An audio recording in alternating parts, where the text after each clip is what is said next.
Barnabas Konga na kaimu nafasi ya mkurugenzi mtendaji Mamlaka ya Maji Safi na Usafi wa Mazingira Mbeya. Mamlaka ya Maji Mbeya inatekeleza mradi mkubwa wa kimkakati wenye lengo la kuondoa changamoto ya huduma maji katika jiji la Mbeya.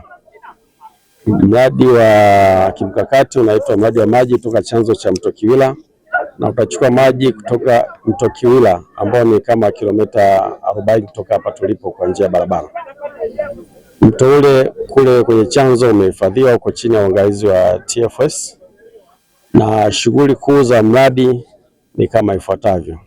Kwanza, kuna ujenzi wa banio katika eneo la chanzo lenye uwezo wa kuchukua maji kiasi cha lita milioni 117 kwa siku.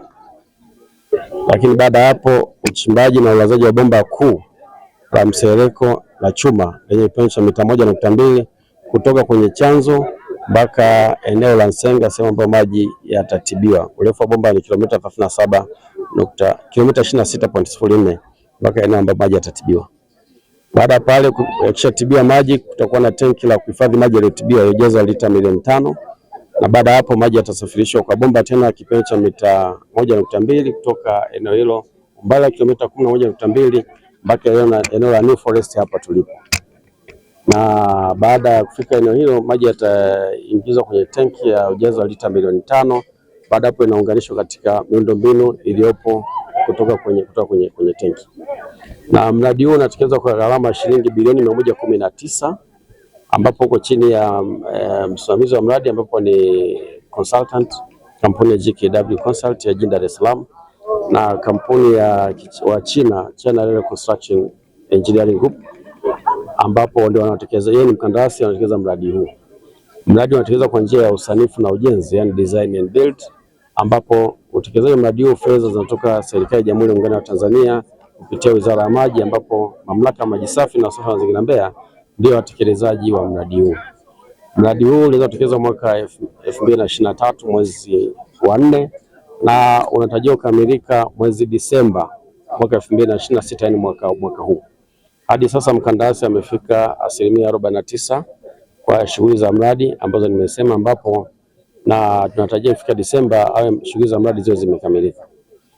Mpaka sasa wakandarasi na mhandisi mshauri wanadai kiasi cha takriban bilioni 1.8 ambazo katika hatua mbalimbali za malipo, lakini pia serikali imetoa kiasi cha shilingi bilioni 2.9 kwa ajili ya ulipaji wa fidia, yani compensation kwa wananchi ambao wanapitiwa na njia kuu ya bomba la mradi. Taratibu za ndani zinaendelea, lakini tunataraji kuanzia wiki ijayo basi utaratibu wa ulipaji wa fedha hizo uweze kufanyika, na baada ya hapo kwa upande wa serikali itakuwa haina changamoto zaidi ya kumsimamia mkandarasi na mhandisi mshauri ili kuweza kufanya kazi hizi kwa mujibu wa muda uliopangwa na kwa viwango ambavyo vinatakiwa. Mradi huu umelenga kuondoa changamoto ya maji kwa miaka 20 ijayo, kwa sababu kwa sasa mahitaji ya maji ni lita milioni 90, na tunatarajia kwamba wananchi watakuwa Mbeya takriban milioni 1,452 mwaka 2045 watapata huduma maji kupitia mradi huu. Lakini kwa sababu kwa mujibu wa sera tulizonazo za Wizara ya Maji za sekta, kwa sababu bomba linasafiri umbali wa kilomita 37, wananchi watakaopitiwa na bomba hilo watapata huduma ya maji kupitia mradi huu. Tunawasiliana na wenzetu wa RUWASA, tutakuwa na matoleo. Baada hapo wenyewe wataendelea na usanifu kuweza kupatia wananchi wale ambao uko jirani ya ambao watapitiwa na bomba kuu la mradi. Majina naitwa Emmanuel Tesha. Kwanza nishukuru serikali kwa kuanzisha miradi kama hii, kwa sababu imekuwa ni fursa kwetu sisi vijana, na sio vijana tu, hata kwa marika tofauti. Kwanza tunapata kipato ambacho kwa mimi binafsi naweza kusema kwamba imebadilisha maisha yangu, kutokana na kipato nilichokuwa napata kwa siku za nyuma kabla sijaja kwenye mradi. Imekuwa ni tofauti kidogo. Mradi ni kampuni ya China, lakini kwenye kila nafasi ya Mchina kuna Mtanzania. Akiwa engineer wa Kichina kuna engineer wa Kitanzania, akiwa fundi wa Kichina kuna fundi wa Kitanzania. Kwa maana yake ni kwamba huu mradi kwa asilimia kubwa tunautekeleza sisi. Na ukiangalia kwa wafanyakazi walioko hapa wa China ni kama wako 15. Alafu wa Tanzania ni karibu 200. Kwa unaona kabisa mradi unatekelezwa na Tanzania. Kwa hiyo tunatoa wito wazidi kukaribia, mwenye professional yote akaribia kwa ajili ya kutekeleza mradi huu. Kamde ni msimamizi wa mradi kama foreman. Kiukweli nimenufaika.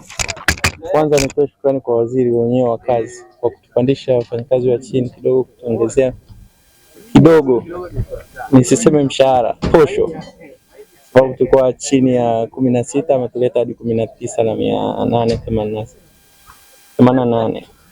Nimshukuru pia na nitoe shukrani zangu kwa Mheshimiwa Rais kwa jitihada anazozifanya. Pia nitoe heshima zangu pia kwa wafanyakazi wenzangu kufanya mpaka tumefika sehemu hii bila matatizo yoyote.